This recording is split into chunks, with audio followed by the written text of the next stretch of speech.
It's been about a year since we saw the climax of the Cadmus storyline in JLU, and today's episode is kind of the coda to that, though that isn't immediately obvious upon starting the episode. It's a black and white tale in a creepy island castle. The reason is because it's a castle belonging to a Nazi scientist, and there is a style for that kind of a thing. You don't do Nazi science where there's a ping pong table and sleep pods and a barista in a polo shirt. It just doesn't work. Nah, you have your coffee made by a severed hand hooked up to electrodes and handed to you by a hunchback with a lisp, damn it. Though he may be wearing a polo shirt. This guy is making a super soldier serum, but before he can demonstrate it, some hero shows up to crash the party. A castle on an island and somebody still gets in? That's enough to make you want to invest in killer gargoyles with chainsaw hands. A fight breaks out and soon the stone castle is on fire, but the hero grabs the syringe before the chemicals can explode and escapes in his submersible plane. And that, kids, is how America won the war. They stopped evil Nazi scientists who built horrible weapons. And also we used atomic bombs. In the present, General Eiling of the dismantled Cadmus project reads the file about the Captain Nazi incident. Seriously, that's what it's called. It seems to be in the back of his head when he has a lunch meeting with Waller, who says that after things went the way they did, they were lucky that getting effectively scrapped was all that happened to them. The events changed her perspective, too. Like the way the Ruskies were once the greatest threat, and then we realized that they weren't. Until we realized that they were again. Eiling still believes that the League is an unconscionable threat, but Waller isn't biting and telling him he has to live with the way things are now. Sometimes you have to accept the way the universe is.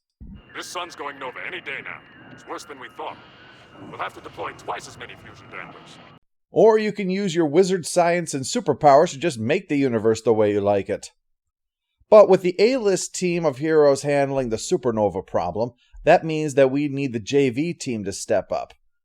Mr. Terrific is handling things right now and calls up, among others, Shining Knight and Vigilante, who have been in the background quite a bit but rarely had a chance to shine, which, given that he's called Shining Knight, is a bit of a bummer, no doubt. They're joined by Stargirl, Stripe, and Green Arrow for a special assignment to Metropolis. Being in a parade. Nice. Though I personally would have preferred a chance to drive one of those tiny cars that the Shriners have. I'd slay the ogre Blunderbore all over again, rather than put myself on display in this manner, even though that ogre turned out to be Morgan Le Fay. We've all heard it. 'Tis a good story.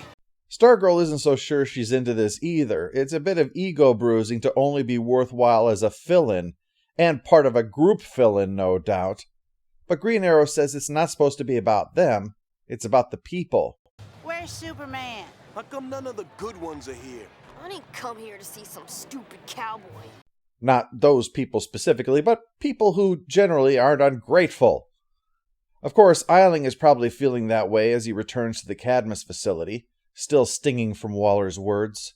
He can get in just fine, but the secret serum is locked with a secret code, and Dr. Anderson won't tell him because it's a secret. But Eiling brought a lockpick. The new code. Now. It is pretty easy once you've learned the tricks. But when he sees that Eiling is going to use the serum, Dr. Anderson hits the alarm, for all the good that does, as Eiling proceeds to Hulk out. We're talking Grey Hulk, the OG version. He's super strong and bulletproof, so he heads off to deal with the Justice League crisis. Which, as you can see, is out of hand. Stargirl, ladies and gentlemen, the all-American sweetheart. Wow, you really know how to work a crowd. Shoot, if I brung my guitar, I'd have 'em eating out of my hand. I find it hard to square that the name Vigilante does not go to the man dressed in a black suit with a skull on his chest and machine guns, but rather to the cowboy who wants to play country music from the back of his shiny old-timey motorcycle.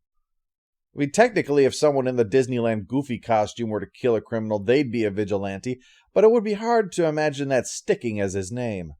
Well, the fun is interrupted by Eiling's arrival, popping the Superman balloon on landing and then inviting everyone to just try to attack him. So they do, even the cops unloading on him, and the kids join in throwing rocks at him because I'm sure they've always wanted to do that and get away with it. But Vigilante, living up to the terror that is his name, is good with children, and so inspires them to be his deputies and keep the crowd, and thus themselves, safe from the fighting. It's only because Eiling wants to draw out Superman so he can make his point, and he figures roughing them up will bring the big man out, since he's the poster boy and thus beating him would send a message. I'm gonna show the Justice League that you're not the only superpower on the block. That there's someone who can stop you. I'm here to protect them from you. Because the one that people are sure to side with is the underdressed mutated freak who's smashing up a parade thanks to technology made by Nazis.